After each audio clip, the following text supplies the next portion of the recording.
I want to share something with you that it seemed small in the beginning, but has ended up being a much bigger part of my healing journey than I ever expected it to be.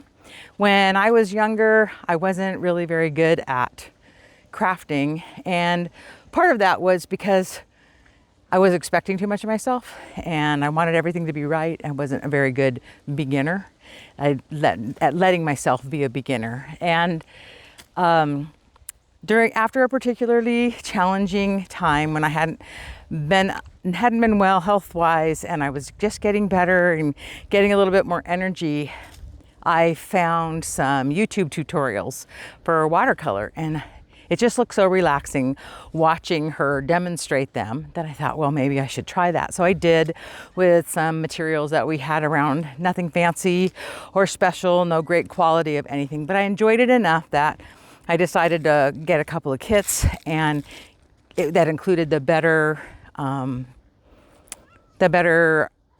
paint and the better paper, and I really enjoyed it. But more than that, the teacher talked a lot about how we think about ourselves and how we think about our art, and that we should create because we're created to create, and that it should be fun and relaxing. And she had this little promise that she had us make at the beginning of every tutorial video about being kind to ourselves. And she had this little saying that she always said, and I think she even had aprons that had the saying on it, "I'm not mad about it." And so I got to the place where even if my painting wasn't perfect, or even if it had some really mistakes, I'd say, well, I'm not mad about it because I learned something. And that actually kind of was a part of the beginning of a shift for me in some identity things that helped me to be kinder to myself about how I saw what I did, and to approach things without big expectations of the outcome and not being attached to the outcome. I think some people have said it. And last summer, I was in a group for coaches, and one of my friends in the group shared that she had recently started a group for women in her church. It was a local in-person group. That she had started this group where they created, what did they do? They colored and connected and something else. I can't remember what the third thing was. But the coloring or creating and connection part were what I really locked onto. She had coloring pages, and people would come and, I'm going to turn around here. She had coloring pages, and the women would come, she'd hand out the pages, everybody'd color, she'd share a little reflection, and they would color and talk, some based around the reflection or whatever anybody needed that week. And I thought, I need that. And I bet I know a lot of women who need that. And so I started doing Create and Connect sessions on Zoom. I can't hand out coloring sheets, but you can bring whatever you want that you love, or anything that you want to try to see if you like it.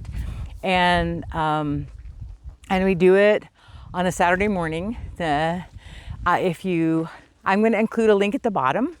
If this appeals to you, it sounds like a space that maybe you would enjoy. We get together, we do 45 minutes. I share a little reflection or devotional at the very beginning, and then we can talk about that or whatever somebody else wants if they have questions or whatever. And then you can create. Some people color, some people draw, some women crochet, and some women bring a variety of things depending on whatever project they're working on. And a couple of ladies have just come and joined the conversation without doing any crafting at all, and that's totally okay. So the main point is the connection, but creating also offers its own level or opportunity for healing. So I wanted to invite you to participate in that. I'll include the link down below in the description, and I'd love to see you. If you have any questions, you can put those in the comments, or you can sign up and then write me a note, and it will answer the email and write me a note and ask the questions, and I'll do my best to answer them for you. I'd love to see you, And if you're new here, welcome. I'm Stephanie, and I help women who love Jesus find healing and freedom after the trauma of abuse or betrayal. I'll see you in the next video.